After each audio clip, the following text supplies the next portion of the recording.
one. Hello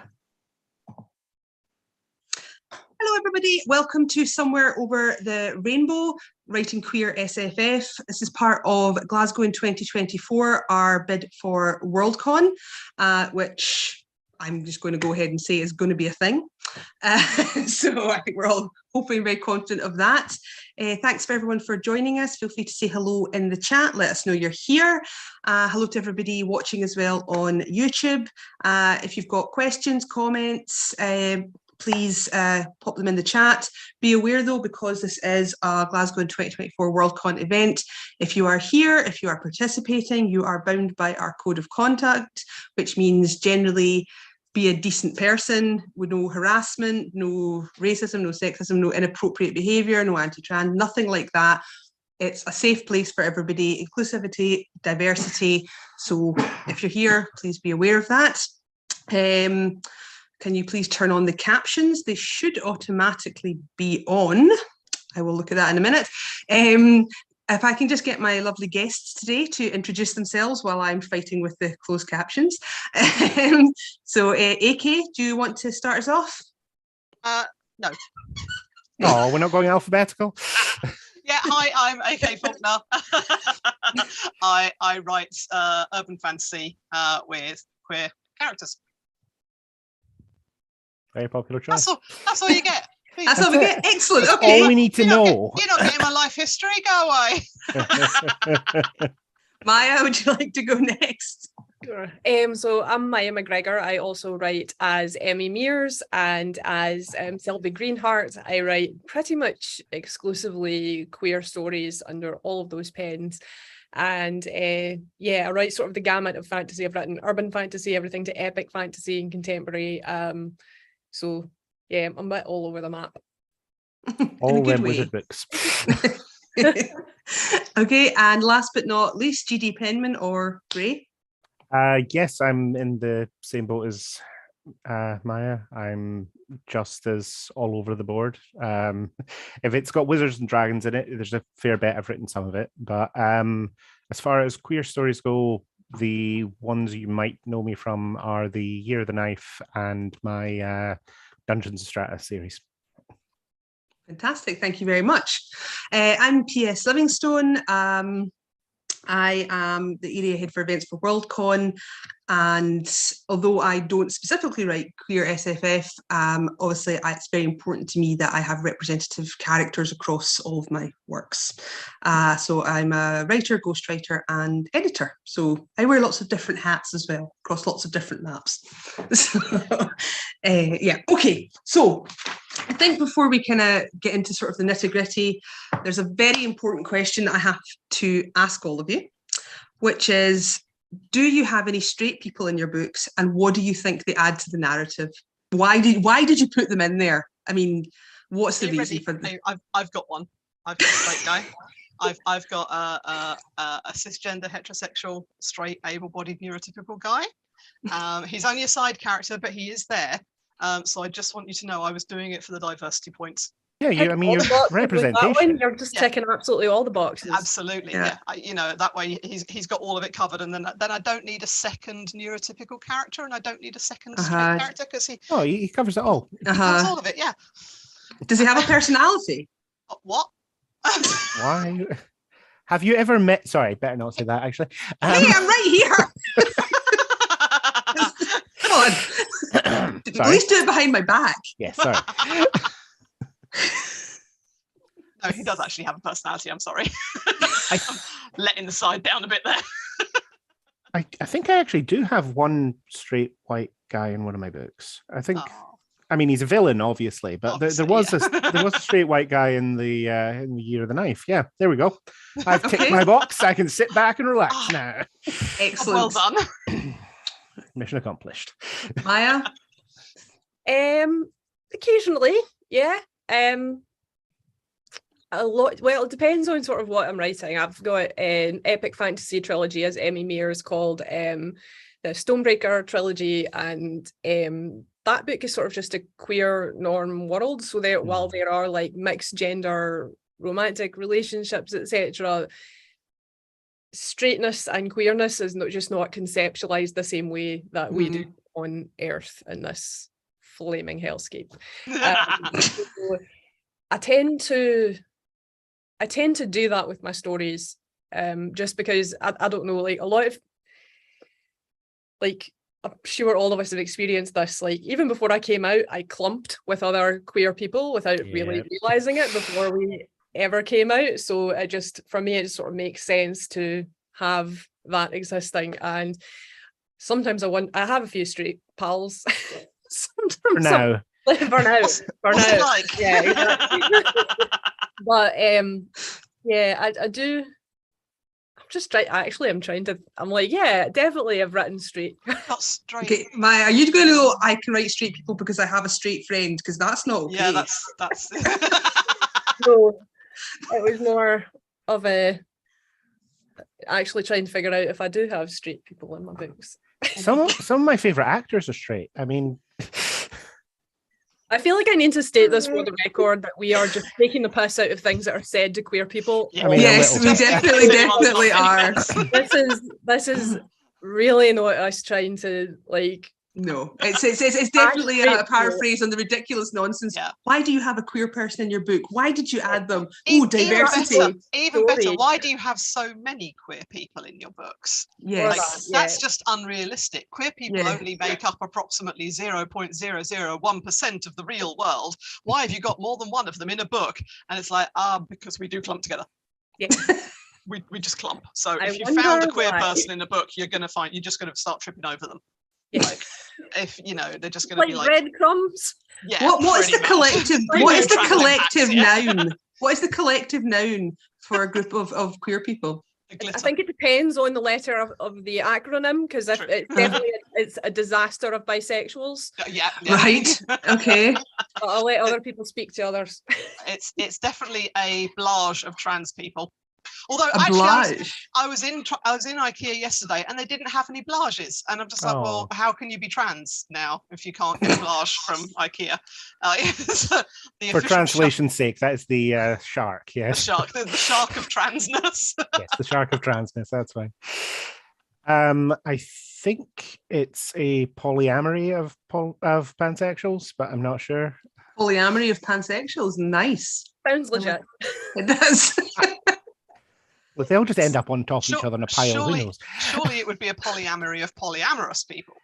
Amazingly, a lot of crossover. So yeah, do you know that feels like a cliche to me? It does. That is kind of the joke. In much the same way as the blage is. No, I meant the polyamory of polyamorous. Felt like a cliche. That's a bit of a giveaway. Yeah. Yeah, I feel like you need to be a little bit more inventive there. Yeah, it's tautology. Yeah, definitely.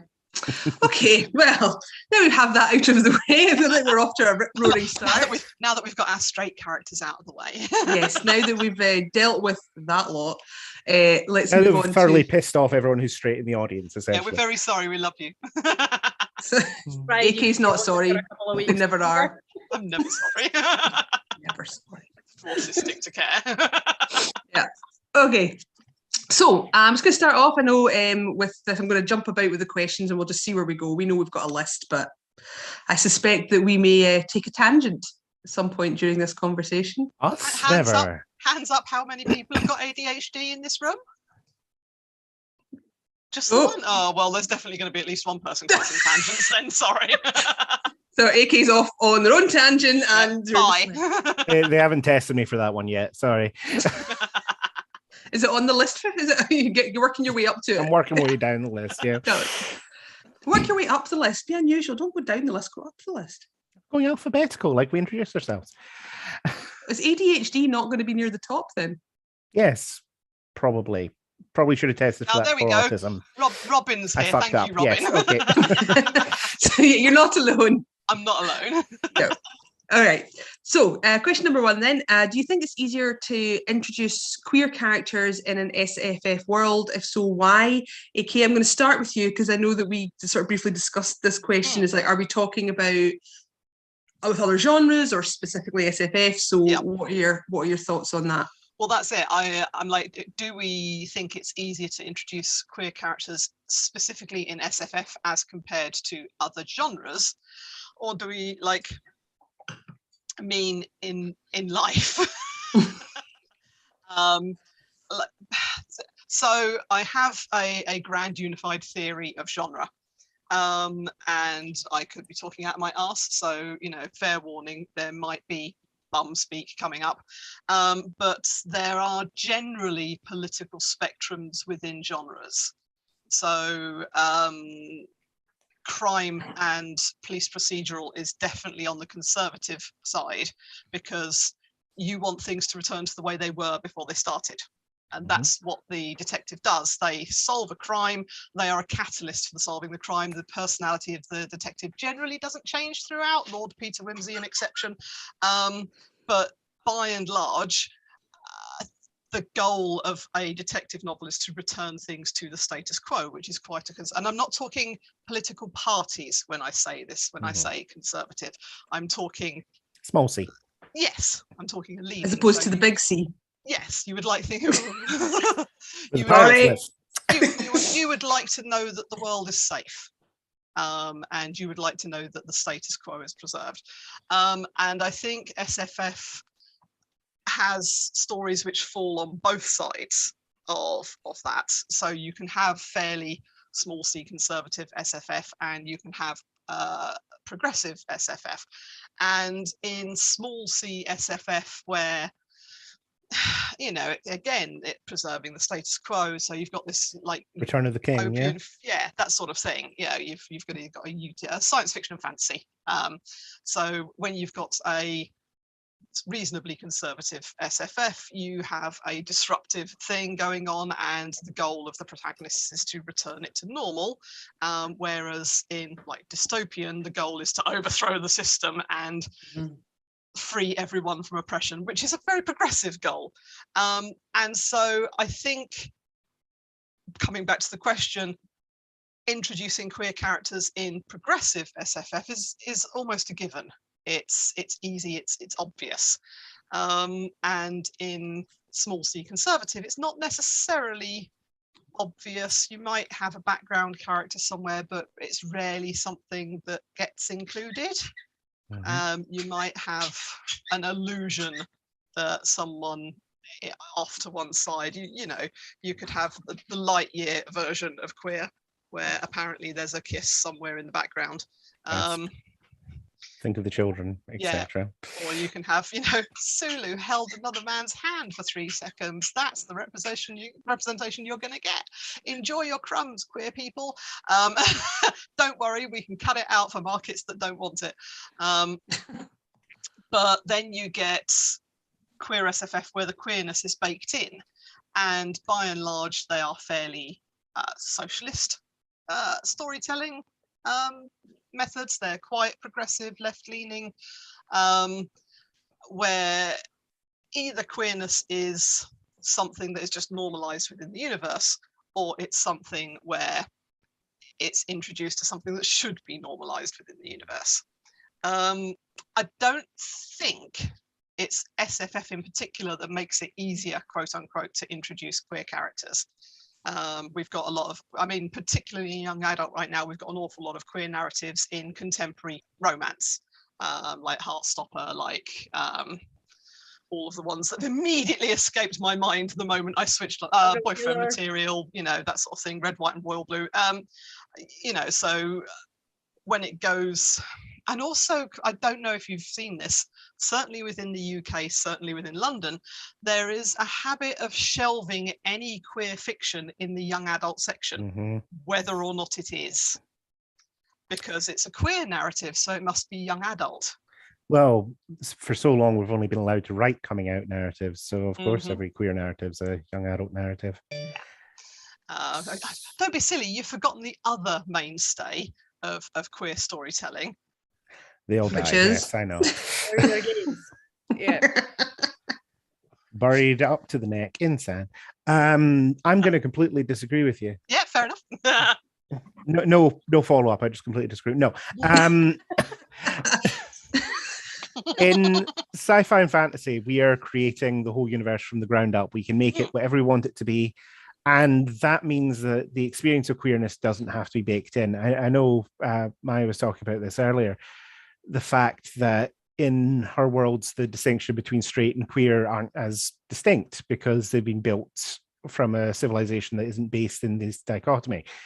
And I think that's kind of one of the great things about sci-fi and fantasy, the fact you can just create everything from the ground up to suit you. So you don't have to have your queer characters dealing with homophobia, and you don't have to have transition being a huge, terrible, dramatic part of their life. It could just be a normal day. Okay. Just to say a wee point, guys, we just be careful with pronouns. I think we slipped into a few there that weren't the correct ones, so just to be aware of that, guys, if that's okay. Oh, I'm sorry. No, totally fine. Just wanted everyone to be a reminder. It's one of those things I think we all do accidentally from time to time, so just wanted to make it aware. So Maya, do you want to expand on anything there? Obviously we've got Gray kind of going to completely disagree over here. We've got AK over here. Are we in the middle, or are we leaning towards one or the other? I think, like, for me, so I tend to write fantasy as a form of escapism, and I think for a long time when I was growing up, most of the fantasy I read was that to an extent, but there was always something in it that marginalized me personally, whether it was on a gender basis or on a queerness basis or something else, gendered violence, sexual violence, all those different things that just made it clear that whoever was supposed to escape into that world, it wasn't me. So when I'm writing fantasy, a lot of that is to try and give people what I didn't have and what I really felt was lacking when I was growing up. And there were certain things that, like, fill that role to a fairly large degree for many years, etc. But also some of those things really hurt me, like Buffy the Vampire Slayer, which I absolutely loved head over heels, but also fell into some major painful tropes. So, I'm hearing myself double. Oh, it stopped. Okay. Are you okay? No, there was just a sudden echo of my voice that came through. But yeah, so I think for me, I'm a bit more on the side of I do find that it's really freeing to be able to write fantasy, particularly second world fantasy. And same with science fiction, like you can do whatever you want. And in fact, I sort of side-eye the fantasy and the science fiction that just goes on and recreates the exact same oppressive structures that we have on Earth. Like, you can do anything. Why are you doing that again? Sorry, I was just going to say, I can understand if they're doing that so that they can take it apart and deal with it and discuss it. But yeah, most of the people it's just the way it is. It's like, no, that's to say, frequently it's the way there's just you a made lack it. of critical examination of it's an assumption projected that things are like this is how things are, when it's like there are reasons why it is this way on Earth, and those reasons also don't exist in this fantasy world. So you can do something else. Absolutely. But yeah. So I think I sort of fall more on the side with Gray there in terms of... Well, I was going to say, but does that then make it harder to include queer characters in SFF? Because actually what you've got to do is an awful lot more world building if you're creating a society that doesn't have those biases and doesn't define queerness the way that we do. Like, if the question is strictly, is it easier to introduce queerness or queer characters in SFF? Technically, that means we're doing an awful lot more work because we're world building. Well, we're world building anyway, aren't we? We've got to build all these things. So, I mean, it's just another little bit in the pile. We should be world building everything from scratch every time. So, yeah, for me, it just I feel like it's natural. Like it's more emotional labor for me, for sure, to write something that includes the sort of biases and oppressive structures of this planet. So it's much easier for me to be like, right, chucking all that in the bin. Yep. And like starting with something new, because I think it's definitely easier for me to start from a standpoint of not having that weight bearing down upon me. Absolutely. Okay, thanks, guys. That was wonderful. Thank you. Say if any of you want to interact with our lovely participants, just make sure you've put your comments to everyone. Otherwise, it'll just come to the other panelists and me. Just to be point on the chat, you'll have to do the option for the drop-down menu. So you're welcome to chat. There's lots of lovely people there. Yes, don't worry, folks. We will be recommending all the queer fantasy books towards the end. Yes, we will definitely get to that as well. So, okay. So, what I'd like to do is actually jump to another question then. kind of based on what you said, particularly Maya, and things that you didn't feel that there was escapism for you. And I assume Gray and AK, you have a similar feeling that, you know, you were reading, you loved fantasy, obviously, because you are now writing science fiction and fantasy, but perhaps it wasn't, you know, something that represented you as well as it should have done. So were there any pivotal books then for you that kind of you first read and went, oh, this is me, or I feel like I can do this now? Was there something that particularly influenced you? And you could probably, if you feel that you don't want to, or there's nothing particular, you could say, was there a book that pushed the movement forward that was really kind of wow, this is done well, this has reached so many people? Anything you feel kind of within that branch, and I will leave it to whoever wants to jump in first. My answer should be fairly brief because when I was growing up, we didn't have a lot of book money kicking around, so I was down the library most of the time. And in amongst all the dusty yellow paperbacks from the 70s, I came across The Door into Fire, which I can't even remember the author of at this point, but that was the first time I had actually seen a gay character in a book ever across any genre. So that was quite exciting. He had a wife and children in the book, and the fantasy world had been structured in such a way that it was perfectly acceptable for him to go and have lovers and a life and all the rest of it once he'd sort of fulfilled the necessary duty, which was fairly Roman of them. But it was just quite exciting to me to interact with that at such a young age, and sort of, I didn't feel seen because obviously the book was very distant from my own experiences, but it was still fascinating to see something a little bit outside of the normal perspective, especially with those ancient books. Yeah. Okay, thank you. I've got a couple, and one of them's not SFF at all, but and the other one is a bit strange, but it's like, I'm not sure where it fits on the sort of basis of my queerness, but it definitely fits with my autism, and that was A Wrinkle in Time. And Meg's character, like her experience of her gender, as well as like her experience existing in the world, was one of the first things I really like read, and I was like, oh, okay, yeah, like that feels sort of like me, of just not being seen, of being constantly misunderstood, and just sort of existing in a space of queerness. She's definitely treated as other in a lot of different ways by everyone around her. And I was sort of in a similar space. We were really poor. I didn't have access to much, and the closest library was the school library, and the others were completely out of my reach. So I had basically the staples of the big bestsellers of fantasy, and so that was The Wheel of Time. And I remember Min's character was someone else. Like, Min is very adamantly gender non-conforming, and also there's a lot of, I mean, it was the 90s, there's a lot of really it was the 90s, it explains a lot, doesn't it? We've got to cover that. It's yeah, and you go back to read them now, and a lot of the subtext of the sort of warder relationships and the polyamory and the queerness of those relationships is actually sort of glaring in hindsight now. And they also have made it canon on the shows and stuff like that. Good. Yeah, no, it's fantastic. But yeah, so those two things. And then the other was, my other obsession was The Babysitter's Club. And I really loved those books so much. And I found out only a few years ago that Anne M. Martin is actually queer herself. And I lost my shit. Can I say shit? You can already say said. I've said it twice now. But it's fine. But it sailed. I think that something with her approach to the way she wrote those characters, and the way I did see glimmers through that, I really connected with those books. So those were probably my sort of kicking off points in terms of actually exploring representation.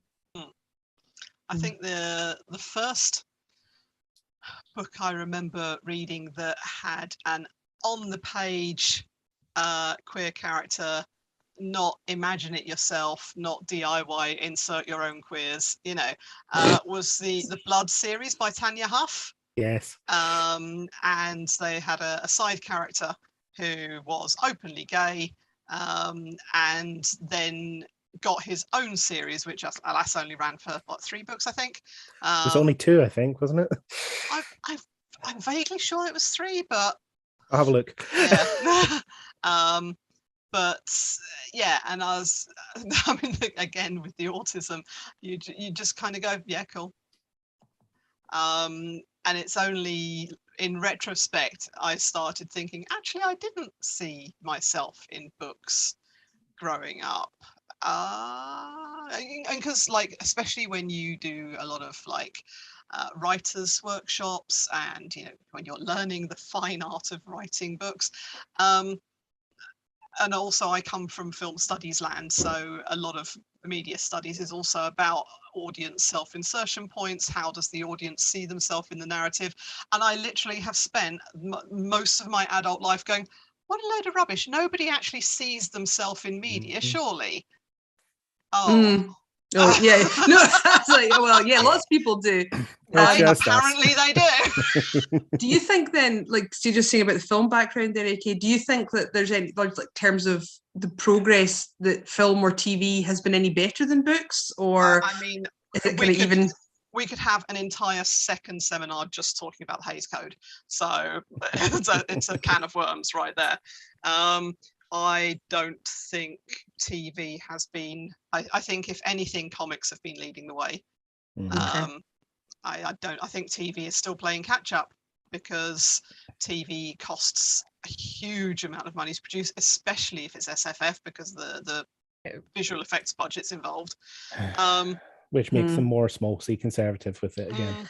Yeah, and I think sometimes even when, I don't know if you guys, if any of you have watched Another Life. It was on Netflix, and I think that they really tried to, again, it felt a bit like a tick box exercise. It's like they had all the different sort of groups represented there nicely, very diverse. So obviously there was a trans character, there was a non-binary character, except that everybody on the ship was supposed to be like this long distance, like travel to another world to save the planet type thing. Yeah. Except the group of people, in terms of their interactions, that no space company would have authorized those people to get on that flight, because they were all so volatile. Within 2 seconds of like waking up, 2 of them had tried to murder the other 6. Open the airlock. And so I loved it from a perspective of how hard it tried, but it lost any kind of believability because everybody was so volatile, because they kind of feel it was like almost like they were trying to ham up these issues. You're like, well, why can't this person just be trans? Why can't they be non-binary without having all this sort of mental baggage with it? And if they did have that mental baggage, they would not have been allowed on a long distance space flight, because they're so mentally unstable that was going to go horribly wrong within 3 seconds. And in fact, it did. NASA's never clearing that person for a flight. NASA are sitting there going, and are you bisexual? Yeah, trash. No, not from that perspective. No, I mean, all gonna be insane. Can't have them. Yeah, all bisexuals are disasters. You're not allowed Buscemi character in like Armageddon, when he's riding the nuclear warhead. It kind of felt like that's where this was going. Amazing. And you're just selling it to me. If only I hadn't cancelled Netflix for being transphobic dicks. Yeah. Well, that was their attempt at not being transphobic dicks, but I don't think they made it. They made the mark there at all. So bonus for trying, but they made it about those issues, I think, rather than kind of going, they happened to be these things, which to me actually would have been much better. So. But anyway, right, okay, so some things definitely that sort of moves you on then. Examples then of SFF done really well or SFF done really badly. This might be a good opportunity to certainly in those recommendations. Certainly the queerness. We're not just going to slag off random SFF. Aw. There goes my evening plan. Another thing. Yeah, okay. If you've got any great recommendations, guys, you can maybe pop them in the chat as well. That would be lovely, so that people can take a wee note of the ones you think are worth having a look at. Of course. Okay, I'm up. Take a swing. So things I've actually separated my list out into modern and classic, because as has been mentioned ad infinitum at several conventions and elsewhere, there were constraints to publishing queer characters until pretty recently. And so if you turned in a queer character in your manuscript, your editor would more than likely ask you to. Do you think that was the sort of the editors or the sort of the traditional publishers that were kiboshing that, or? Pat Callaghan Yes, okay. definitely said it was the editors. Yeah, I think it was probably both. Yeah, fair enough. That's it. There would be self-censoring, and then there would be editors, and by and large, so any attempt at representation that did get through, brilliant. Someone either fought for it or didn't care. I hope it's the first one and not the latter. I love to think with Tamora Pierce, she just didn't give a shit. She went, I am writing high feminism, tough. And I think that's actually a regret, is that I don't think we really had Tamora Pierce in this country when I was young. No. I basically learned about Tamora Pierce recently from a Canadian friend who read them when he was growing up. But I've sort of been mainlining and going, my God, if I'd had this when I was a kid, I would have been well away. But so like Robin Hobb, Mercedes Lackey, Ursula K. Le Guin, Clive Barker, we've had a gamut of queer side characters. Very, very few queer leading characters, but people have tried to squeeze in some representation and, just, hey guys, did you know gay people exist? And it was almost always gay people, or in sometimes gender non-conforming, but it was the best you could get in the 70s, 80s, really. Whereas nowadays, I feel like we are in an age of being spoiled, and I'm not complaining, Yeah, when my debut YA, which is sitting behind me, it came out in May. Yeah. 8 other queer YAs came out the same day. Brilliant. Like that I feel like a glutton almost, just the fact that like 2 years ago that wasn't happening, 5 years ago it definitely wasn't happening, 10 years ago it was laughable. Not so a chance, yeah. like I definitely would say. So what's the shift, do you think, Maya? Honestly, I think it's a tipping point of public opinion, and we are more visible now than we ever have been before, in the sense of politically, socially. I'm walking down the street like today to go to a tattoo consultation, and every single charity shop I pass has a pride display in the windows. It's definitely, I think, there, like in my life, I'm 37, just having watched it go from when I was a kid growing up with 2 mums and being having friends who weren't allowed to come over to my house. Really?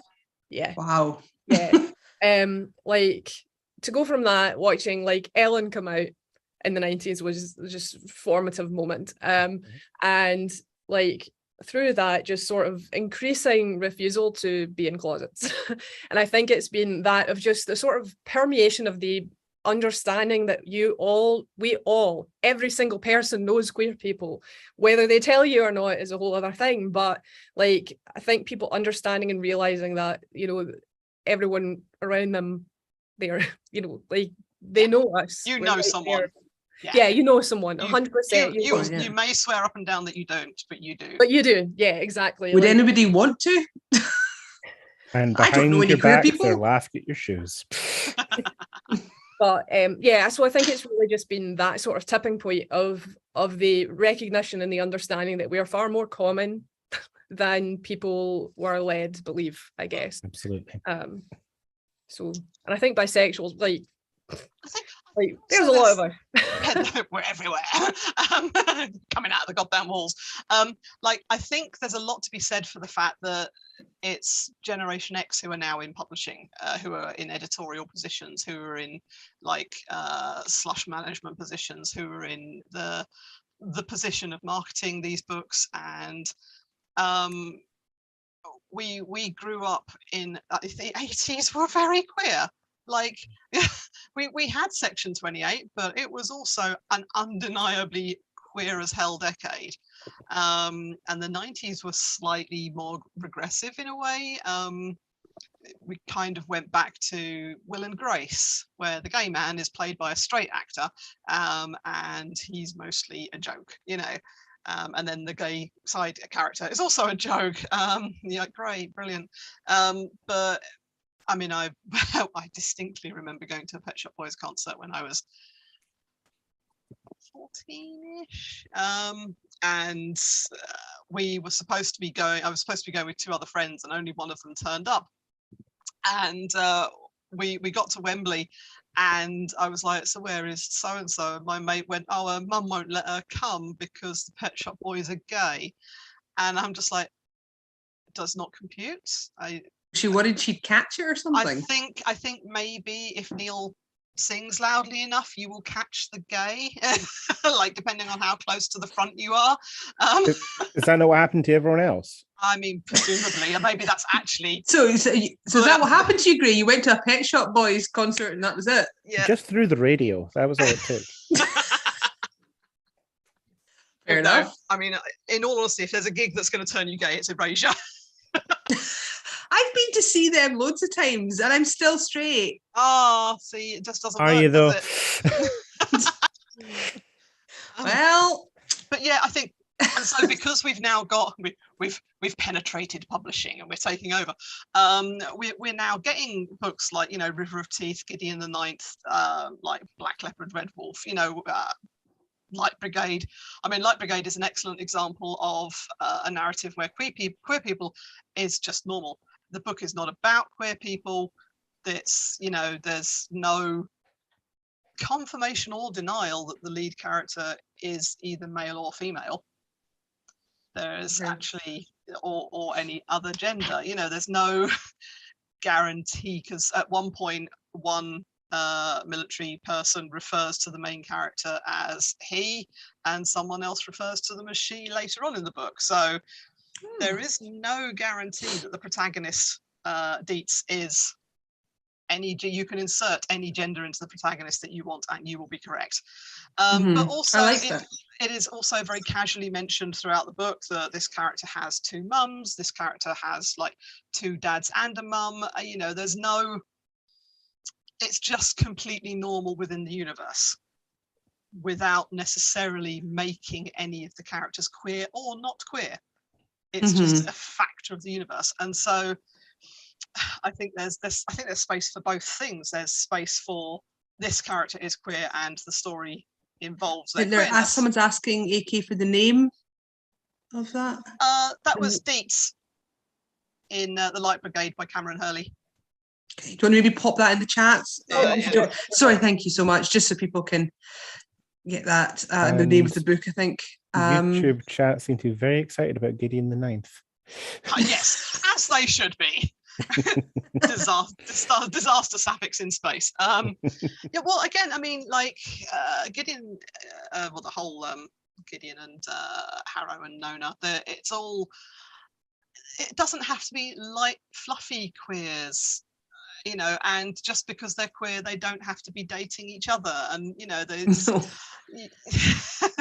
this is the other thing. I've literally had reviews like, you've said this character is bisexual, but we don't see him being bisexual in the book. I'm like, no, what you see him being is monogamous. Yes, and not just kind of, you know, slagging around because he's bisexual. Maybe you should think about what you're Is that what that means to some people? Bisexual means you're getting both at the same time. Obviously. And the moment you stop getting one of them, you are either straight or gay. Yeah. I mean, it's fucking... I think that's just called a threesome, is it not? And as long as you stick to those, you're a gold star bisexual. Yes. Sexuality based on proximity is definitely a bisexual experience. Like my Ayala Storm series, which is written as Emmie Mears, my protagonist Ayala Storm is bisexual, and I think one of my favourite reviews was a 5-star review, I think. Was like, I just want to warn you that, you know, I thought this was going to be a straight book, but it turned into a lesbian one. And I was just sort of thinking, so close. She has a relationship with a man in one book and a relationship with a woman in other books, and I was just like, you know, come on, you can put this together. Like this, right? Like, Yeah. So So close. that's like the sort of baseline that we're working with a lot of the time Yeah. when it comes to bisexuality. Is just like, right, if I stand over there, do I look gayer? Like, Yeah, at what point? How much closer do I have to be? Do I have to have the hands on the boobs, or yeah. I think shoulder. You can get away with shoulder at this point. But yeah, like Once and Future kind of straddles the line in that queerness is completely normalized within the universe, but we also identify the protagonists and the rest of the cast. So we go from sort of the Light Brigade, where everything is just casual and isn't. It's because the Light Brigade also kind of satirizes the military the same way that Starship Troopers does. So you're not going to get deep dives into everyone's personality and background in it. And then you go to Once and Future, where we are actually telling, because it's a young adult book, so we are saying to young adults, here you are, you exist in this universe. And then you Congratulations. Go, yeah. Okay. Right. Okay. So, Gray, what about yourself then? I think we sort of talked about things that have done really well there. Yeah. Yes. Well, you love to will criticize. I do love to criticize. It's my Do you want joy. to say anything that have done badly, or if you would like to Everything continue that the Disney joy? has ever touched. No. I wasn't warned I was going to need a cup of tea. No.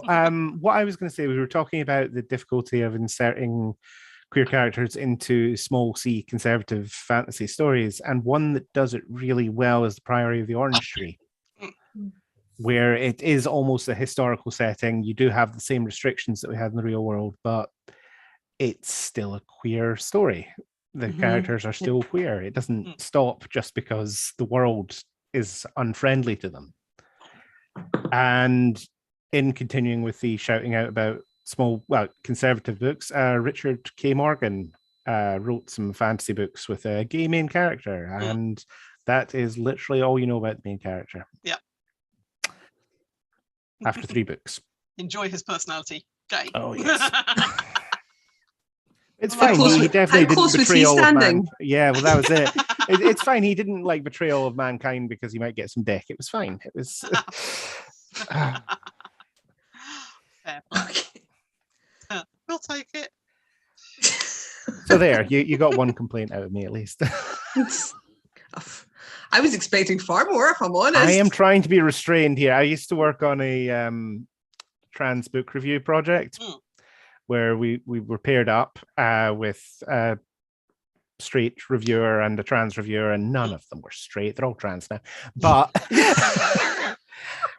it was a good system because you got the different perspectives, but also... Did you, though, if they're all trans? Well, we are all... Well, you've kind of got to The be blob just went sympathetic around at cracking least. all the eggs, didn't it? Yeah, it cracked all the eggs. But the point was, we often share our opinions, despite that almost every single book featuring trans people was fucking awful, and the representation was atrocious, and it was basically just because it was people who had never spoken to a trans person in their life trying to write one of these books, basing the research off of third-hand knowledge. Yeah. And tropes that exist, like really harmful ones in Yeah. other media, etc. So when all you see is Yeah, a metric ton of them. And honestly, Okay. I could just sit and go through the full list of everything from that project and tell you everything that they did wrong. We could add that to the chat later. If you want to just type that up, we could send it out as an email. I would prefer not to. Yeah, let's just not. Okay, well, that kind of does lead me on probably to the next question then. So queer, obviously, as we know, is like an umbrella term, and a lot of people use it because they don't feel they should say, well, I'm bi or lesbian or, I'm trans, where they don't feel they need to go into the detail, and that's absolutely right for that to be the case. And when we use that as an umbrella term, then there's going to be elements that when you're reading a book or you're writing a book that perhaps you don't have personal experience of or you don't identify with as closely. So do you use sensitivity readers for those? Do you run it past people? What are your thoughts on doing that if it's an area that you perhaps don't identify with quite as much? I think this is where we fall back on the fact that we clump together. So Okay. we know someone who is, and we will just grab them. Okay. Every time, without fail. Here's 50 quid. Read this. yeah. Oh, sorry, you go on. different. Yeah, like I think sensitivity readers are really important, and I think, like, you know, a lot the sensitivity reading work that I've done personally has been really illuminating, because sometimes I catch things they're not actually having me read for, and I'll just say, like, you might want to pay attention to, like, the fat phobia here. Like, if you're describing every fat person with really negative terms, like, maybe think about that. And like the people who generally hire me to do stuff like that, I've not had anyone get defensive with me yet, which is great. And I think there's some self-selecting bias going on there, obviously. Definitely. Because the people who are going to pay for a sensitivity reader are going to, you know, be more open to hearing feedback. I mean, I have seen a few cases of people who have hired sensitivity readers and then gone, yeah, no, I'm not listening to any of that, and publishing is damned. Yeah, so. no, I'm sure. I'm sure they exist. I've just been fortunate not to. But in terms of my own stuff, like we had two different sensitivity readers for Sam Sylvester, and they were people with like intersectional identities that overlapped with several different things in the book, and they gave really, really helpful feedback. Like they caught some things that 2017 me, when I wrote the book, like just, you know, hadn't managed to bring out of myself yet. And so I think it's really, no matter how educated we are on anything, like we are never going to match the expertise of someone who has lived it. So I think that's such a really an important part of the process. Absolutely. Okay. Okay, so that's, sorry, Gray, on you go. No, I was just gonna say I've never actually had any experience with sensitivity readers myself. I tend to write more within what I know, or within communities that I've spent enough time with that I feel like I'm comfortable representing them fairly well. Obviously, I've made mistakes, and people have come back to me and said, "Hey, what is this?" And I have said, I don't know. I wrote that like 3 years ago. The publishing slow. I don't remember. That was someone else. Leave me alone. But you that kind doesn't work. That only works for radio stars. People who put their face out there, it's not going to work. Right? You literally sometimes just have to put up your hands and say, "Okay, I made a mistake. This was wrong. I am sorry. I will do better in the future." Yeah, that's like, honestly, like that's what I want to see from people who mess up is like I've heard this saying like a lot lately of just the only real apology is changed behavior.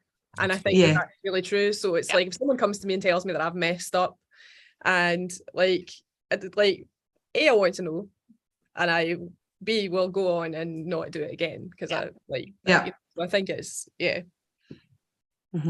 I think that's really a valid point, is that, you know, as I think we progress, it's you learn a lot about sort of other people and what they might say, things, you know, that we are all aware of that wouldn't bother us, but until someone points it out to you sometimes and goes, that's not a good term, or people, you know, that can be hurtful.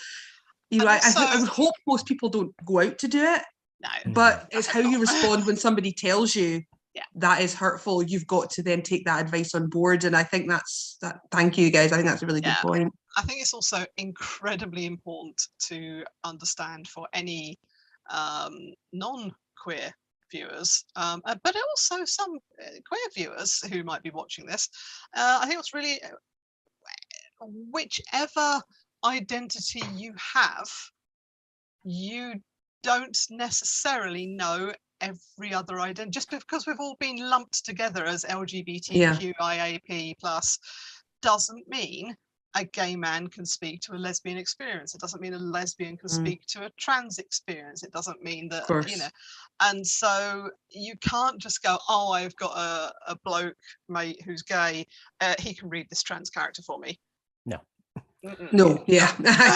but at the same time, each of these little groups is not a monolith. I mean, I wouldn't dare to speak for everyone under the same little umbrellas as I am, because I think that's also really like I mean, there's always going to be like fragments and factions and so on. And for instance, like, I mean, there's a massive club in London called XXL. They were embroiled in a huge controversy over the past couple of years because their motto is, you know, anybody is welcome, literally anybody, because they are a bear club. They are a larger person's club, but for majority bears. But actually, if you turn up as a femme presenting gay man, they won't let you in, and they have a no high heels policy. And so they're all inclusive on the door. And of course, if you regularly attend that club and you feel welcomed by their all sizes, all bodies policy, you are going to think that you're entering a welcoming space. And because you aren't of the body type that has been excluded, you won't necessarily. So even within a letter, there's still a whole wealth of experiences to be had. Yeah, that. Same time, I think it is really important to remember that what you and I have in common is a lot greater than what we have in common with a straight person. Like, we're talking about how every individual identity is different. We're all kind of united by our queerness. Our experience of the world is always going to be one of opposition to the mainstream. So I feel like, especially recently, there's been a lot of an attempt to atomize us and separate us and make us individual little communities that can be picked off one by one. I mean, you see this with all of the anti-trans rhetoric, talking about it wiping away gay people or whatever nonsense they're churning out now. So yeah, Again, it's the 80s all over again. Love it the first time, love it the second time. Yeah, there's been quite a lot of stuff I've seen, obviously about certainly in Glasgow. I don't know if you guys, if you lot have seen it or not. So Maya, you may well have done, and you at the Sandyford clinic, they've had people standing outside with the anti-abortion signs, and at the hospital, the Queen Elizabeth, there's been like protesters with like these anti-abortion signs and things like that. It's been quite unpleasant. There's been stuff about it, and there's been this trans woman who's been very kind of active in sort of promoting female health and sort of talking about the movement, and there's been a lot of backlash to her because they're like, oh, you're not a woman, and why are you talking about abortion? And it's like, well, body autonomy is body autonomy, and it's almost like become this fight that didn't need to be a fight. It's like, well, we're supporting women's rights to choose. We're talking about people's body autonomy to make these decisions for themselves. We don't actually need to separate that out. No. And it's crazy that the argument has become that, instead of we need to stop these people harassing people going for reproductive health or healthcare. Yeah, it's crazy. Just medical care. Yeah. Yes. I was just in Sandyford yesterday actually, and I had that thought when I was walking up, like, am I going to see some people I really don't want to see? Yeah, I know. And there wasn't anyone there yesterday, but just like that's been definitely really disturbing to see, especially because it feels like an incredibly small movement here, whereas like when I was living in the States, like there's a very large, very vocal, incredibly dangerous movement that like there's like every Planned Parenthood gets picked, I feel like. So yeah, I think that's definitely something I have noticed in Glasgow, and it is disturbing. But at the same time, I feel like I've also seen some really positive things in the city as well, just sort of. No, I think there has been. It's just that was one example when Bree was talking about what sort of this divisiveness and things, which is a bit of a shame. Although I kind of feel like we've gone to quite a dark place. Does anybody else? It's me again. Sorry, I'm always bringing the room down. I think like this is, I feel like a lot of queer experience is informed by threat response because of the threats that have existed historically against us. And recently, I mean, like Pulse was not that long ago in the US, and I remember reading about that and the way it felt and that sort of terror that comes with it. So I think like Pride began as a riot and a protest, like it was started by a Black trans woman. Like this is the foundations of this month that exists. It's the whole reason that we are able to do this now, is because of the people who are just like, no, we're not going to accept this shit. I think it's important to acknowledge, because like I really try to walk that line in my own fiction where I acknowledge these things and also create hopeful stories, because we also deserve to have queer joy and like queer stories of getting to have a happily ever after, or happily for now. Well, I'm going to go to my queer joy question then. Yeah. Let's bring the joy back to the chat. Let's bring it back. I'll just go to the loo. So you can't stand up, remember? It's true. Have we got a queer trauma question? We'll come back. Well, okay. I'll start by saying is that a lot of queer stories end in tragedy. I want to hear about queer joy from Gray and Maya. I'm miserable too. Sorry, I can't help it. From Maya. Maya, tell me about queer joy. So Gray, tell me about queer misery, and AK, tell me about queer trauma. great. We've got like a trifecta here. So I'll talk about Sam Sylvester again, because this book Please do. is really close to my heart and it just came out. So one of the things that people keep saying about this book to me is that it feels like a hug. Like my friend Sarah Glenn Marsh blurbed the book, and that was one of the things that she said about it. And I've heard the same from reviewers, which has been this wee balm to my grizzled veteran heart of hellscape. But when I wrote the sort of book that I wish I had had as a kid, that I wish I'd gotten to see these sort of hopeful stories. Sorry if you can hear my cat scratching the scratching post. Okay, we were all surrounded by really the going bastards, don't worry. I've got a dog having a conversation with herself back there. It's fine. So when I sat down to write it, like one of the things that I wanted was for Sam to be really established in their own identity. So while they've got trauma in their past and they've got this like near death experience that they have survived, the book is very much about trusting yourself to relax into your own survival and to acknowledge your right to be here. And Sam gets to have this group of queer friends, and like best dad ever, Junius Sylvester, who is there's a lot of love for the dad. I have seen there's a lot of love for the dad. Mother's Day, and like I was getting like Junius Sylvester's like best dad on Instagram.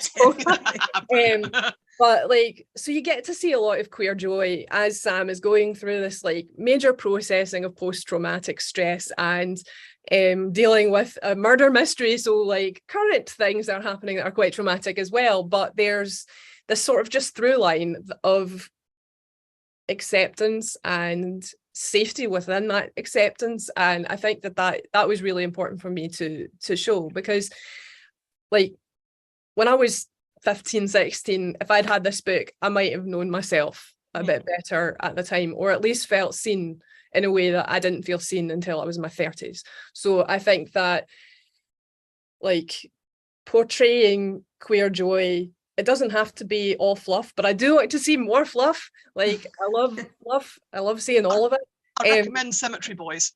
Oh, Cemetery Boys is so fluffy and nice. So fluffy. And yet from the title, you wouldn't think fluffy. You wouldn't think so. I mean, yeah, there's some necromancy involved, but what isn't? You know, what's little necromancy amongst friends? Mostly a side plot.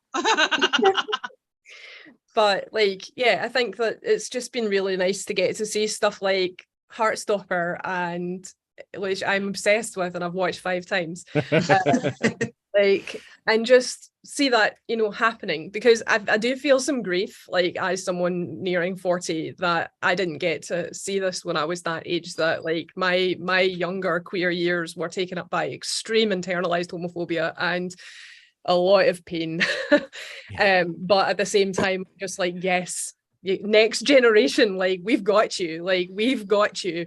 So I think that's my side of it. That's lovely. Oh, I'm very sorry that it was such a painful. No, but it's such a painful thing, you know. But it's lovely that you're kind of turning that into something that you hope can can make things better for, you know, the future generations. You know, because I think for me, I've seen a lot of attitude, you know, with you know, previous jobs I've been in, where people have this attitude of, well, it was hard for me, so it should be hard for you. And it's such a shit attitude. It really is shit. No, I've said shit a lot of times, sorry. Oh no. Fuck, I said shit. I think you get 2 responses to trauma. And response number 1 is, I endured this so no one else should ever have to. Yes, which is the right way. Response 2 is, I endured this, so why should you have it any easier? Yes, and there's a lot I feel like the more people have therapy, the more we can go to response 1.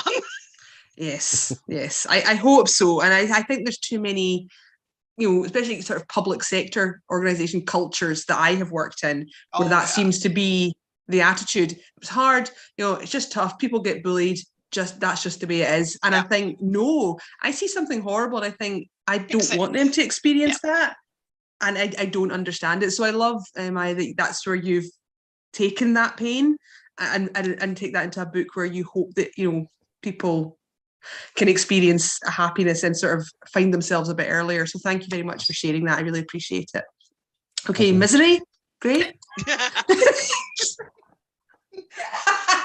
Oh, I was just going to say, it is lovely that we're getting all these beautiful stories about young queer people getting to experience life. And I've got some kids that are reaching that sort of teenage stage where they're starting to think about all this stuff. And it's kind of amazing how much the world has changed since we were growing up, where you can actually have gay people without anyone getting beaten. I don't know if that's a Dundee specific thing, but we're allowed to exist now without anyone getting murdered. And well, Dundee is its own microclimate. It is, but at the same time, I don't know. It's genuinely amazing to me how much things have changed in just one generation.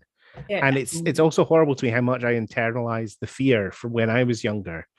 And don't want the kids to come out or talk about this stuff or do what makes them happy, because what if someone finds out and something bad happens to you? Mm-hmm. And I am doing my best not to do that, obviously, but I feel like it's so easy to fall into it. Mm-hmm. And I'm wondering how much of what we experienced growing up was an older generation that was going through the exact same thing, just so scared of what was going to happen to us. Yeah.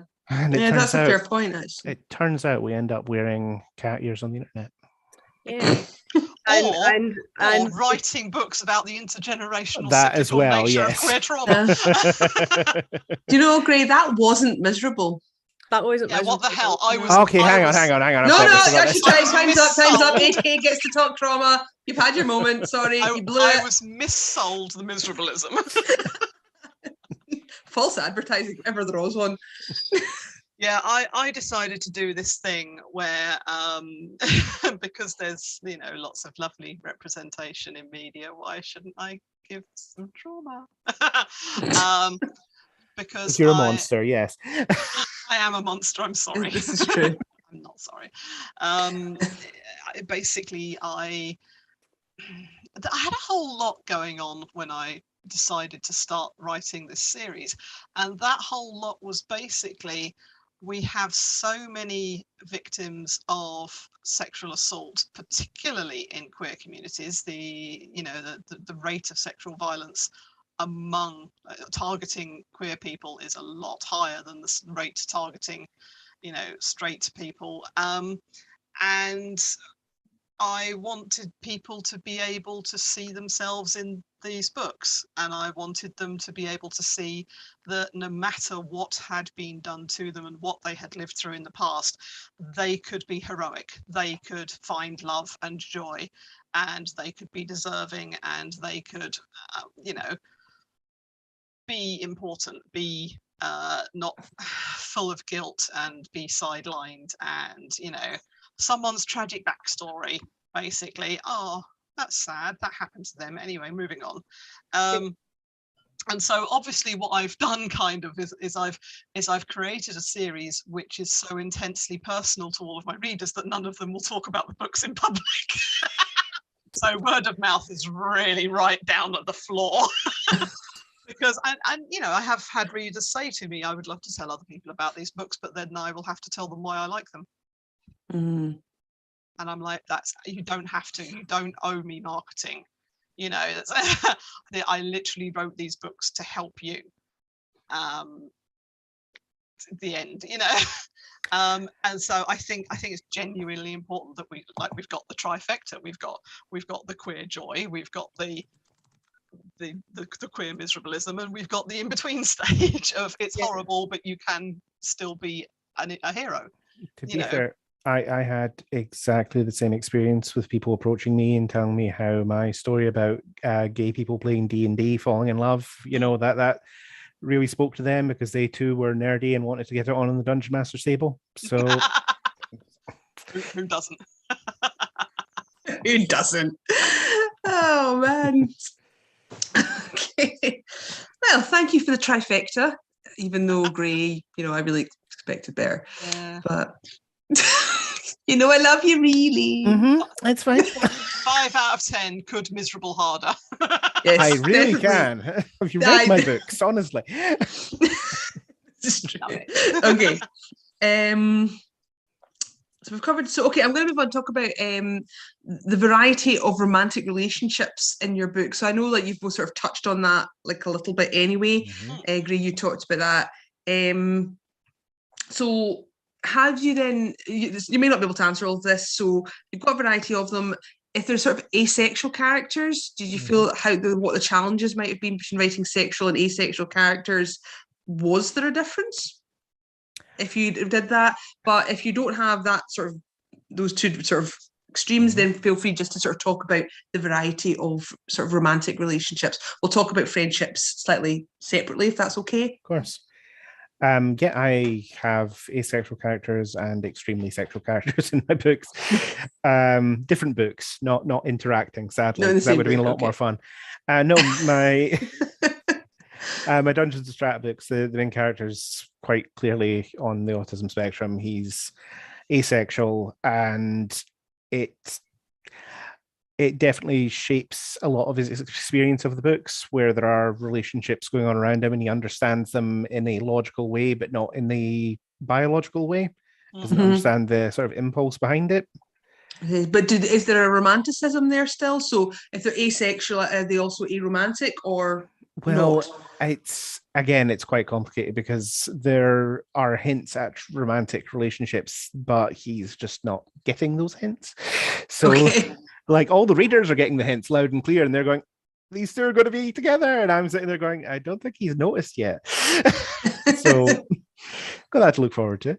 At the other end of it, I have some very sex positive characters, let's say, in particularly in Moonshine. One of the characters there, despite it being historical and set in a time where, it's a little bit illegal to be gay, he was still quite blatant. So that was fun as well. Good. Okay. We're just talking about sort of romantic relationships, the variety within the books, talking about asexual versus sexual, and whether that, I suppose, might lead into romantic versus aromantic as well, but both. So just to talk about the variety of romantic relationships, and then we're going to cover important friendships as a separate topic. So have a moment to think if AK has been waiting. So if you want a minute to think, just take a second. I know you can just pop back. Don't worry, because I've got an entire series of a highly sexed horn dog falling in love with a demisexual. And so covered well there then. And it's some of the back and forth in the relationship is the fact that Lawrence is always switched to on. Lawrence, you could be in the middle of a fight and be like, so sex, and he would be like, yeah, ignore the fight, my trousers are off. It's like, no, I don't think this is like the time. You said it. We're going now. Imagine like tearaway trousers, like Lawrence would absolutely wear Velcro trousers. Do you know what? I can see these being written into book 9. It's like, and a wee kind of footnote. Thanks very much to Maya MacGregor for the tearaway trousers. You're welcome. I'll be like, they were absolutely insistent I included it. And I was like, I wasn't insistent. Yes, they were. Yes, you were. You made me do it. Yeah. The arm. Yeah, but also, obviously, they're not the only characters in the book. We've got a couple of teenage girls in a relationship together. We've got a few guys in relationships with each other. And for instance, they're not, guys who are in relationships with each other are not all gay. So for instance, we've got a pansexual aromantic guy in a relationship with a gay cis man. We've got a cis gay guy in a relationship with a trans gay guy. With the main characters are bisexual and pansexual, but they're also extremely horny and demisexual. So, and I think this is also something that outside of the queer experience you might not necessarily be aware of, is that you can be asexual and something else. You can be asexual but allo-romantic. You can be, you know, demisexual and pansexual. You know, this is why we quite often use the word queer, because otherwise we're just going to be here all bloody day. Yeah. we're going to be that meme, so which is like trans people discussing gender with each other, and then trans people expressing to cis people, you know, with the little ABCs. And yeah, and so I've got a whole sort of plethora of relationships running through the series. As many as I can get in there, really. As it should be. Right. Maya? Yeah, I'm actually demisexual myself, and so when I think I tend to write demi characters just sort of as a default, which I didn't really know for a long time. And also the hilarious thing is you just naturally write a demisexual character, and then review goes, this is a very slow burn. Oh, is it? Oh. Pro tip to writers out there: if you're getting slow burn reviews and you didn't think it was slow burn, you might be demisexual. Good test. So in Sam Sylvester, Sam is demi and their dad is arrow ace, and I just like, I think that comes really naturally to me. I feel like I'm a weird demisexual in the sense that, like, I either know immediately or it takes me a while, but I almost never experience attraction. So when I do, it's like, it's one of those, like, hits me like a wrecking ball, or like I know someone really well and I'm like, oh, that's a feeling. Oh no. Yeah. What? So I think, like, it's sort of strange for me when I look back at some of the books I wrote before I had actually understood that part myself. But my Stonebreaker series as Emmie Mears, you know, I think I think probably half the main cast is somewhere grey A spectrum in the sense of just the way that the relationships develop, or, you know, I don't think it's ever explicit, but it's a second world as well, so I'm not sure that they have the exact same terms that we would use. But I found that it just is sort of what comes naturally to me, and I'm trying to think of, like, I had something else I was going to say and I forgot. What was it? But I've been really happy to see people relating to Sam in that respect, and also to their dad, who, like, I don't know, I think it's really nice to see different characters. Another book I read recently, I did an event with Jen Reese when Sam came out, because their book came out the week after mine, and it's Every Bird a Prince. It's a middle grade book where the main character is Ace, and it's fantastic. Yeah, I will put that in the chat as well, because it's a fantastic book, and it's just been nice to see more and more Ace rep sort of happening, and it is such a spectrum, and there's so many different experiences within it, because, like, you can be Ace and also have a libido. It's just whether or not you are attracted to a specific person, etc. So there's there's just so many different places to explore within that identity. Okay, thank you, that's great. I think we covered quite a lot in a very short period. I'm quite impressed. I know, I'm so impressed with you. They have the big brains. All right, so out with the romantic then. And yes, I Scottished, AK. That's It's right. all right. You heard me right. I grew up on Rabsy Nesbitt. Oh dear God. Come at me. If you can understand that, you're good to go. Yes, I know. We should probably, like, include that in some, like, Worldcon promo stuff. Like, check this out and see what people think. So out with the, or we could just, like, reenact some. I am not wearing a string vest. It doesn't Why matter not? how. Take one for the team. So it's like, may your arse be parked on a velvet cushion. So anyway, Mary Doll. Right, I'm going to stop that right now. Friendships. So yes, friendships. We apologise for the Scottish detour. Well, no, I don't. I apologise for the English person in the bottom corner. Friendship. Come on. Focus. Moving on. Right. So, friendly stuff. Yes, out with the romantic. What have been the crucial relationships for your characters, which may obviously not just be friendship, it could be familial or whatever else, and why? So, Gray, I'm going to come to you first. Ah, crap. Okay, I I'm don't. not then. No, it's fine. My characters They don't hate each other. tend to have a lot. Yeah, honestly, if you don't hate your dad, you're really a person. No, it's sorry, Dad. No, it's I don't hate my dad. Well, anyway, I don't tend to dive too far into familiar relationships in my books. That just hasn't been where the focus is. So I don't have an awful lot of that. Friendship all over the place. Queer people are friends with queer people. So, of course, everyone is supporting each other. But I'm not sure that I've actually hit on any specific queer friendships that are integral to the story. I mean, in Strata, I don't think they need to necessarily be queer friendships.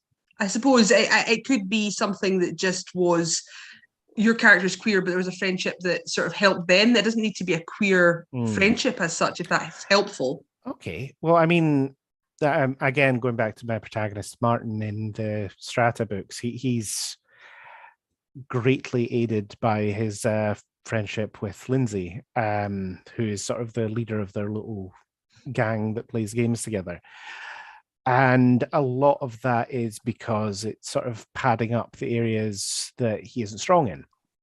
He isn't great with the socialization aspect. He isn't great with understanding why people behave the way they do based on feelings and all the rest of it. And that's all she's good for, basically. So it kind of balances out quite well. And I say that's all she's good for, not in the sense of she's the sweet, kind, loving person. I mean, she's just a fucking maniac and she doesn't pay any attention to anything. So she's great for that. But okay. All right. Maya? I really love writing really vibrant friendships, and I think that that could be partly my Demi side speaking in that as well. One of my favourites that I've written is in my Stonebreaker series is Emmie Mears, which is sorry, there's a cat trying to eat a cardboard box. Oh, that is Shame, a Kitty. majestic Shame. baby. So she cat, sorry, friendship, yes.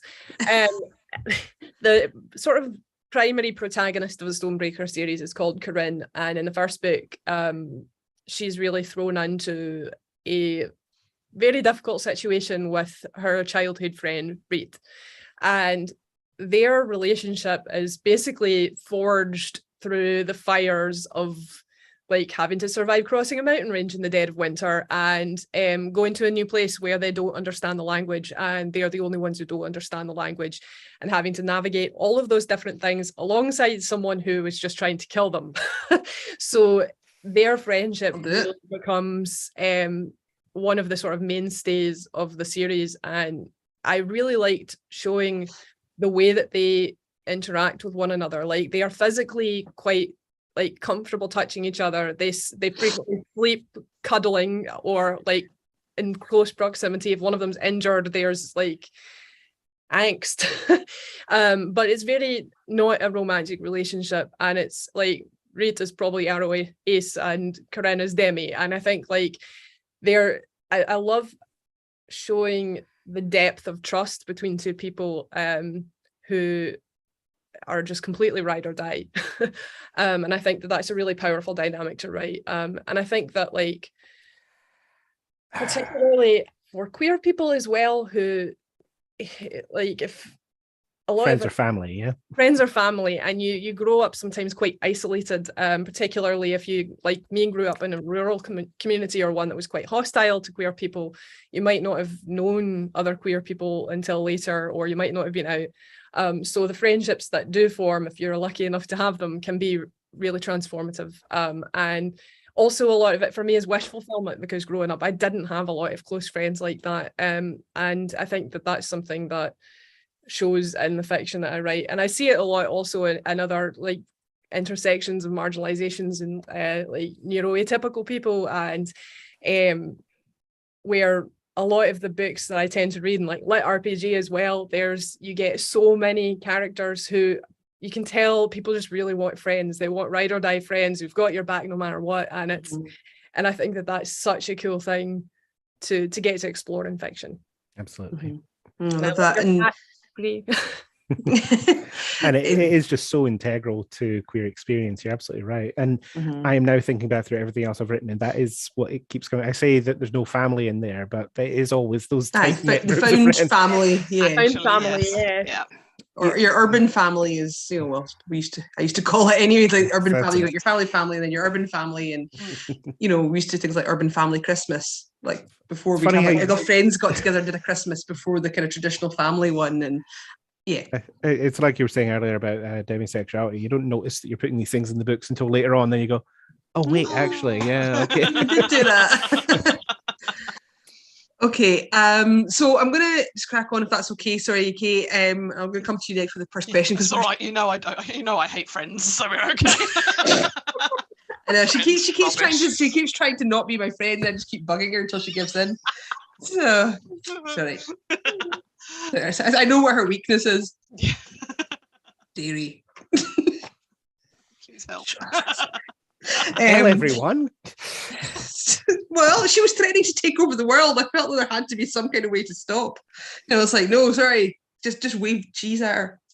Oh, I love it so, but it hurts. I would be really upset if I couldn't eat cheese. I'm going to be honest, but I think I'm getting off topic again. Going to forewarn you, this is what perimenopause does. You will just suddenly develop random food intolerances or allergies or whatever that you haven't had for your entire life. Don't you threaten me. I'm not threatening you. You are threatening. Stop it. This is violence. Right. So I'm going to obviously give an opportunity for people to stick some questions in. If you're watching us on YouTube, please check them in the chat, or if anyone has any questions from our lovely attendees, please pop them in. But I'm going to come to this question, and AK, I shall come to you first. If you are putting together a queer SFF anthology, who would you want to include? So this could be from writers that you love. If you were to go into an anthology with them, I'm assuming that everybody here, Maya and Gray and AK, will all be in the anthology automatically. Totes. Stealing my answer. God damn it. What other authors would you include? It could be people who've written in the past, or other people that you know. Who would you want to see in a queer anthology? Oh, I would absolutely want Sarah Gailey. No questions asked, just straight Good in choice. there. Don't even have to write us a pitch or anything. You're in. Okay. Just send us your shopping list. It'll do. Exactly. Sarah's sitting at home just like, should you maybe give me a minute to see what? No, just get in there. No, done. No, you're in. You've been kidnapped. You're in an anthology now. I would like to see maybe Yoonha Lee as well. I think as we all know, traditional publishing skews white anyway. But I think there are intersections between disability and queerness, and race and queerness, and disability and race and queerness that are better explored by people of colour. And I think an anthology would need to give space to a lot more than just the white people that may immediately come to mind. So I would think like Yoonha Lee, like Marlon James, purely because I think we need to be elevating these voices. Mm-hmm. Yeah, no, I think you're absolutely right. Okay, you're looking excited there. Go. I've got a list. Are you ready? Yes. I've got a list. Okay. Ciel Clark, Rivers Solomon, Amalo Mukhtar, Sarah Pinksker, RJ Theodore, Dave Ring, there are so many people who just immediately pop into my head of people I want to see more of. I want their names to be spread far and wide, and I think that there is such an enormous wealth of experience on every axis of intersections, like, as well as just writing craft and just some really glorious storytelling that could happen in like an anthology. I like Ellen has just asked a banger of a question. We'll get to you, Ellen, don't worry. Just burst out laughing because the answer just came in my head immediately. Okay. That is an amazing list, Maya. Thank you. Yes. Gray, anybody you're going to stick in the anthology there? Because I mean, clearly we're going to go get all these people immediately. Oh yeah, Yeah, totally. of course. I'll get on it. I'm on it. Iron Widow. She's Yep. wonderful, and whatever she puts in is going to be ridiculous, and I can't wait to read it. So that's first vote. I don't know. I kind of want to go back through all the sort of smaller queer romance authors I've read through the years and pick out some of them and just say, here is someone who's excellent and needs more time in front of people. I mean, Liam Lorien did amazing work in like 2 tiny little books, and I haven't seen anything by them since. And yeah, let's get them in the anthology. Let's go. Excellent. Okay. Well, yeah, Ellen, I know a guy who used to write gay romance, and I know he would write a sorry, banger. this is that guy. I'm sorry, she's in pure chaos. Look at that face. I know. I can't like resist the cuddles, but Oh, Tries to- baby. Yes, Destroyed my cats will not chair. stop. my poor chair. Anyway, sorry. But actually, he's massive on like solar punk and hope punk, and he would make an absolute banging SFF author if he decided to hop over the waters. Isn't solar punk sort of speculative? Yeah, sort of falling under Yeah, the but umbrella, like he perhaps. loves it, but he hasn't written it. Oh, okay. No, he loves it as a genre, but I I was don't like, think I was You like, should- isn't it? Well, I see you've got a campaign to start then. Yeah. Okay.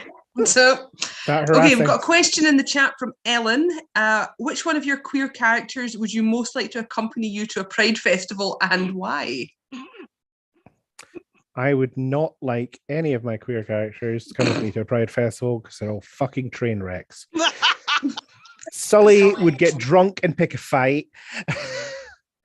Martin would hide in a tent. It would just be a train wreck from start to finish. No, none of them. They're a mess. That's why they're in books instead of in real life. Okay, it's really damning, but okay. AK. glorious. I think that's the sort of thing you'd have to expose Quentin to. Just a look of sheer horror on his face for a whole 5 hours. Fair enough. Maya.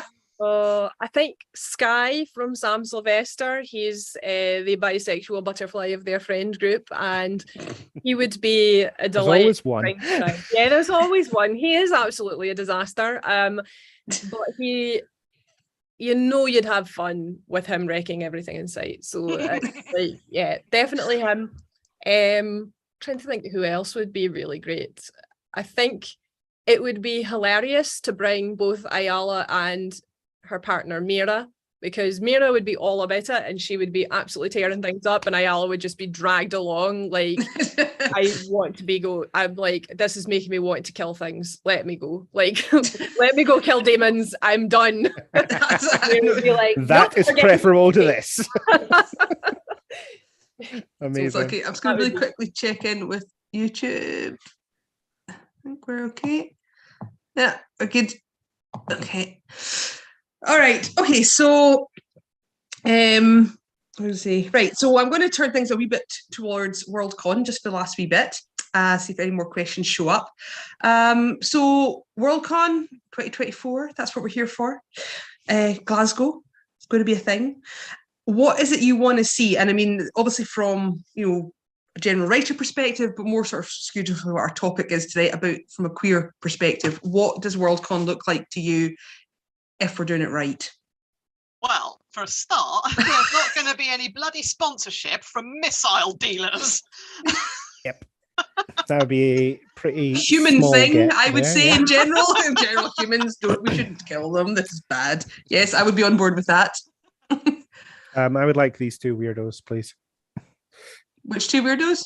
The other 2 in the chat. You'd window. like them to be there. Yes, please. So It's Glasgow. I can do it.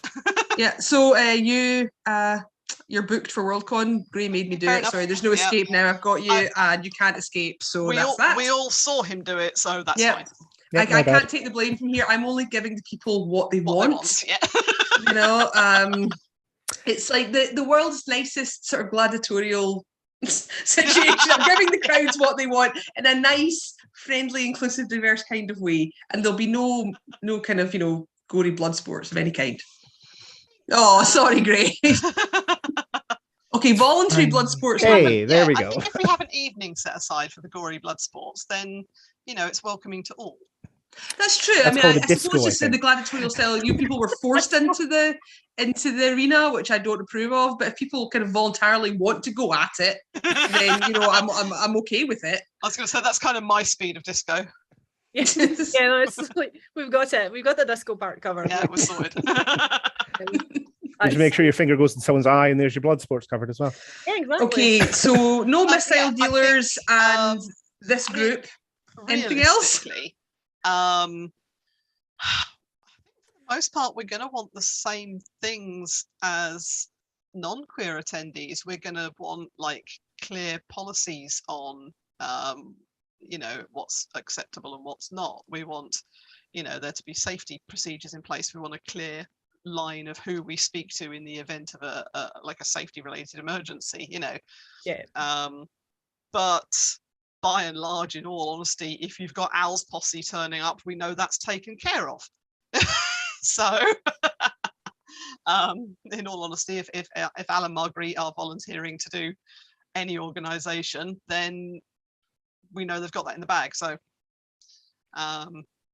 like clear no harassment policies, clear no bullying, an absolute knowledge that anyone who is doing any harassing is just going to get picked up and tossed out on the street. And I think that's all anyone really wants, because nobody wants to Have a bad time. Yeah, exactly. No, absolutely. Maya, did you have something to add? Sorry. Oh, yeah, sorry. Sorry, and then Gray, I'll come back to you. Yeah, I think, as Gallic ambassador, I feel like I am morally obligated to mention just, I'm excited to actually be filling that role for the bid as Gallic ambassador, because I'm a fluent Gallic speaker. And I would really love to see, Gallic paneling, so just having the ability to converse in Gallic. I think it's really, there are very few Gallic spaces that don't get half of our time immediately taken away by having to translate everything we say into English. Yeah. So I think having Gallic medium programming would be excellent. And there are also there are a lot of queer Gallic speakers. I'm actually trying to make it to a conversation circle next week. So I think that I would really love to see any sort of intersection of queerness and Gallic, as well as all of the sort of foundational safety concerns. Yeah, the basic stuff that you get. Yeah, I feel really keen, and not keen's not the word I was looking for. I feel hopeful about the state of what I've seen already from the bid. Yeah. So I think that's I don't think I would have signed on if I hadn't read the policy that already exists and be like, exactly. Which is in the chat if people want to look at it. That we do have a clear code of conduct, which obviously I mentioned at the start as well. And it is something that is very important, that it's done right, because it has been done wrong. Oh yeah. Lots of places and lots of times in the history. And we're not saying we're never going to make a mistake. Yeah, but we don't want to make the same ones. We want to make different mistakes. That's very important that we make new ones. Yeah, I think learning from previous mistakes of previous Worldcons would be an excellent starting point, because I find that it's really exhausting every year to have the same problems happening over and over again, where people are like, I didn't know. It's like, yes, you did. Yeah, it's like, you're going to cock up, make it original. At least set someone on fire or something. Come on, put the effort in. I mean, volunteering. Accidental defenestration, it's something. Oh no, it'll be deliberate. Accidental defenestration. What I would really, really love to see is for there to be some queer authors on panels about something other than being queer authors. Yes. That'd be quite exciting. Yeah, it would just be great to see just diversification of panels across the board. Yes. As opposed to all of us being on the diversity panel. All of us marginalised on the diversity panels. The amount of times I've been on the diversity panel or the queerness panel, and there have been other panels on the programme which I literally would have been a shoo-in for, and there have been people on those panels who don't write those things, but they're on the panel anyway. And I'm like, I am right fucking here. This is like, oh my God, you're talking about world building in urban fantasy specifically, and you've got a high fantasy author on the panel. What the shit? I'm right here. But they're like, no, but you're the queer person. So you've gone on the queer panel. And I'm like, yeah. Stay in the ghetto where you belong. Tokenization would be great. Not being tokenized would be absolutely great. Like I'm always happy to speak about queer subjects. And yes, I'm feeling really awkward for having asked all of you on this panel now. Can I just say, hey, you bitch. Oh, what the shit? No, you see, that only matters if there are 5 other concurrent panels which are about world building. I can confirm there are no other panels running right now. Exactly. Yeah, I think that that's definitely something that I hear a lot in sort of back channels as well, and non-public facing conversations with other queer people and like Black and Indigenous people of colour. Like I think this is a really common thread of, I don't want to just be put on a panel about I don't want to be further marginalised by being put on panels that are only about my marginalisation. Yes, I think that absolutely. Kids, would you like to come and see the weirdos for a panel? We've assembled them all for you. Come on, it's WorldCon. Everyone's a weirdo. that's just it. It's like that's the one thing we got covered on every that demographic is well represented. To be fair, if you did run a freak show panel, I feel like I'd be a shoo-in for that as well. Well, there's WorldCon, there's QuarnCon next year. That'll get weirdo panel. Sorry? QuarnCon? Oh, sorry, that's my kind of online SFF convention that I run with Virginia McLean. So these lovely people are old hats now. Oh no, actually, this was your first year, wasn't it? Yeah, first year. Although you wouldn't know from how casually I just strolled in and destroyed everyone. That's very true. You did. And AK, I think, has been with us since the start. Doing violence. Doing violence since 2020. But this is more about WorldCon, so I'll stop talking QuarnCon and I will. Yes, sorry. I will discuss that. We can chat about that in the Discord for later. All right, last point then, because we are a little bit over time, but that's okay. No, sure not. I know, it's really crazy. What's your next project that you're going to be working on, please? And where can we get your books? Okay. My next project is book 9 in the series, because apparently you can't fit all this trauma into 8 books. Okay. How many books are there going to be? Do you know? 25. Okay.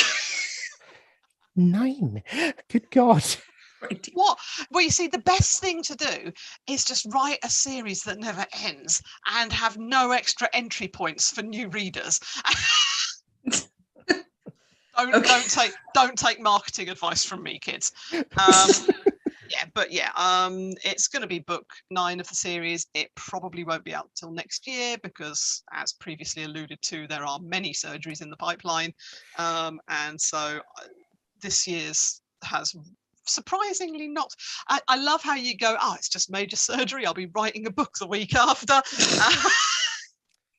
You would. I thought I would. Okay. Not happened. Not happening. Okay.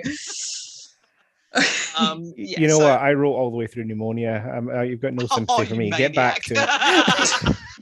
No, it's all right because it's more of a you need to go take a nap than it is someone else needs to do that too. Yes, I think that's fair. Where can you buy my books? Everywhere. And any shop, you can walk into Waterstones and thump on the counter and go, my good sir, please can you order a Jack of Thorns because it's bloody awesome. And they will go, are you sure? And you go, it's got a Publisher's Weekly starred reviewed, bloody buy it. We got another ginger. Oh, Pam's got a ginger. Oh, sorry, he snuck up. That's Calvin. I feel like we're almost becoming a stereotype with all the cats on the queer panel at this point. I think we've passed that point. I think stereotypes way behind us. I think we've got at least 2 cats per person here. So yeah, I've got 3. Ratio. You've got 3. I've got 2. I've 4. I have one. I'm afraid I did have two until early last year. Oh no. But I've got a cat with one leg per panelist here who isn't me.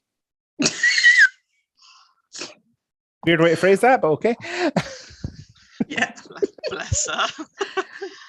Oh dear. But yes, books literally available everywhere. The audiobooks we're in the middle of republishing them through a new distributor, so they are variably available, but most reliably on like Author Republic and Kobo, and basically because Audible take approximately 17 years to approve an audiobook. So Yep. Fair enough. Okay, so he hates me right now because I put flea treatment on him earlier. So now how he could won't. you? I know that will be him for a week before he starts talking to me. Killing off all of his little wriggly friends. Yeah, I just kind of thought, I don't really want an infestation in my flat, so I should regularly treat my pets with flea treatment to prevent this happening, because it happened right before FantasyCon last year, and then I ditched my boyfriend and let him deal with it. It's like, I'm going to FantasyCon, bye darling, good luck with fleas. So now we make sure we do it in advance. Anyway, Gray, what is your next project? Where can we get said books of any kind? You can find all of my books on Amazon because I'm a corporate whore.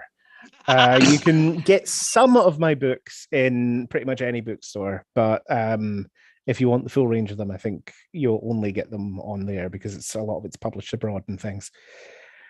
My next project is the last book of Savage Dominion is out this coming month, sorry.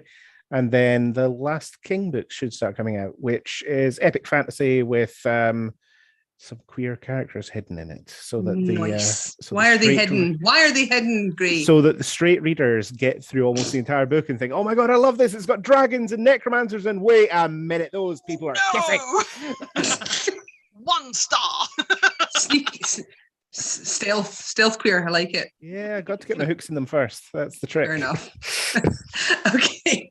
And Maya, next project, where can we get your stuff?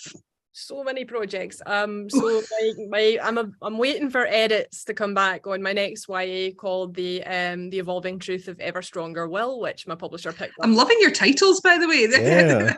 I'm really proud of those 2 titles. Yeah, it's a vibe. And so I'm about to be doing my first major edit pass on that, and then I'm also expecting edits back on the 3rd Stonebreaker book imminently. So I'm bracing myself for 2 rounds of edits while also working on other stuff. Probably the most or the nearest project that I will have releasing is actually a secret. I can tell you that I'm the Inkfort Press over at Reddit Serials puts on an annual publishing derby where you are assigned a cover and a pen name and a title. It all comes together. Yes. You've got 3 months to write and publish this book, and hijinks ensue. So basically, I'm doing that for the 2nd year in a row because I don't have enough on my plate. Oh, obviously. And I'm just absolutely having a delightful time. So if you want to go check out the books that are like being frantically written right now, you can try and guess which one's mine as the contest goes on, but that will be published in September. And I am also working on a couple of other projects that will I've got an elfy sort of fantasy romance series called The Waters Eon, and that series is out as Sylvie Greenhart, and I've been typing up something to put so people can actually write stuff down if they want to. Yeah, we've also got all of your links and things on the YouTube. If people kind of can check out the WorldCon channel, all of your bios and links and things should be under the video there, so people will be able to go afterwards and find out more about you as well. But please do put it in the chat. Yeah. I think so Sylvie Greenhart books, well, there will be more of those after I can get everything else in order, but I've really had a lot of fun writing that because they're little like 50k fantasy romances, queer norm world, really fun, lots of magic, and Yeah, I think my books are mostly available everywhere. The Sylvie Greenhart books are exclusive to Amazon. But Sam Sylvester is fully out in the United States, but we are waiting on transatlantic freight to be able to have the hardcovers out here. You can already get the audiobook and the ebook. And actually, the ebook right now of Sam Sylvester is on sale for £1.49 till the end of the month for Pride. So Bye. go get it. Yeah. Yes, It's usually 10, so go get it.